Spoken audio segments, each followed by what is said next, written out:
South আফ্রিকার একটি শহর রয়েছে যার নাম কেপটাউন। নাম শুনেছেন? সাউথ আফ্রিকার একটা শহর আছে, শহরটার নাম হচ্ছে কেপটাউন। এই কেপটাউনকে পৃথিবীর প্রথম জলহীন শহর বলে ঘোষণা করা হয়েছে। এই শহরে জল পাওয়া যাচ্ছে না, মানুষজন বড় অশান্তিতে রয়েছে এবং চরম দুর্ভোগে। আমাদের দেশে যেমন পেট্রোল পাম্পের গাড়ি চায় না, এরকম গোল টাইপের ড্রাম থাকে পেছনে, ওরকম গাড়ি করে ওই শহরের মোড়ে মোড়ে গাড়ি এসে দাঁড়াচ্ছে, আর যতজন পরিবারের সদস্য থাকুক তারা ওই গাড়ি থেকে মাত্র 25 লিটার জল পাচ্ছে। মাত্র 25 লিটার একদিনে তাদেরকে ব্যবহার করতে হচ্ছে। যে বা যারা জোর করে একটু বেশি নিতে যাচ্ছে বা একটু অবৈধভাবে কিছু নিতে যাচ্ছে, সেনা লাঠিচার্জ করছে এবং তার কারাবাস এবং জেল হচ্ছে। এরকম পরিস্থিতি কেপটাউন শহরের। জল নেই, মানুষের মধ্যে হাহাকার পড়ে গেছে।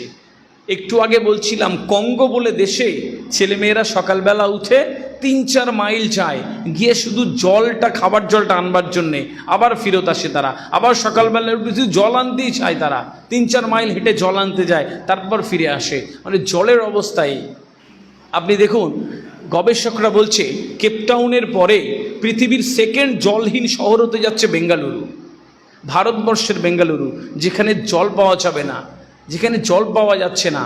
আগে দেখবেন আমরা টিউবওয়েলের জল খেতাম বেশিরভাগ মানুষ, এখন বড় বড় ড্রামে আমরা জল কিনে খাই। প্রায় প্রত্যেকেই আমরা এখন জল কিনে খাই। তাহলে টিউবওয়েলের জল থেকে আর জল কিনে খাওয়ার সময় কিন্তু বেশি না, এটা 20 বছরও নয়, খুব 10-15 বছরের মধ্যে এত বিবর্তন হয়ে গেছে।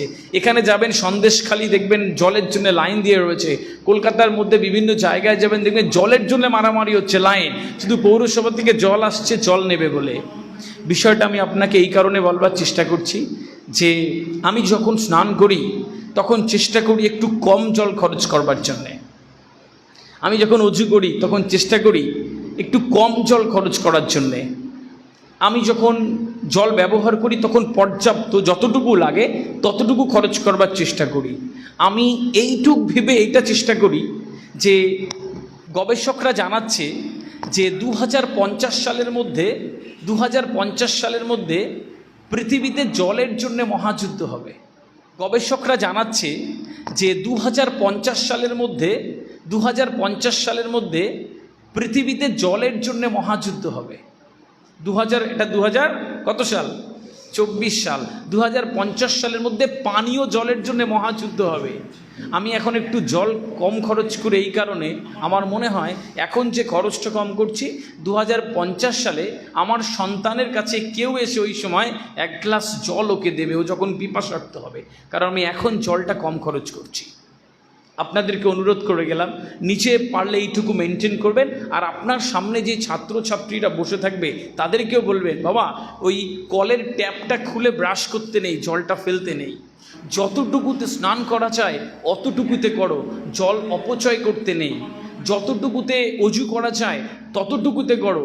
ওই কলের ট্যাপ খুলে দিলাম, তারপরে একটা কলের ট্যাপ ভেঙে দিয়ে চলে গেলাম, জল বেরিয়ে যাচ্ছে, কি আনন্দ। এই এখানকার আবাসিক স্কুলে বা এরকম করে, আপনারা যখন তাদেরকে এই ট্রিটমেন্টটা দেবেন, নিজেরাও করবেন, দেখবেন ধীরে ধীরে একটা ভালো অবস্থানে যাচ্ছে। আমরা অন্তত ওই অত বড় সময়, অত খারাপ সময়ে চরম দুর্ভোগে পড়ব না ইনশাল্লাহ। প্রত্যেকেই জল নিয়ে এইটুকু সচেতনতা রাখলে আমি ব্যক্তিগতভাবে সম্মানিত হব এবং আমাদের জীবনটা সুন্দর হবে বলে আমি বিশ্বাস করি।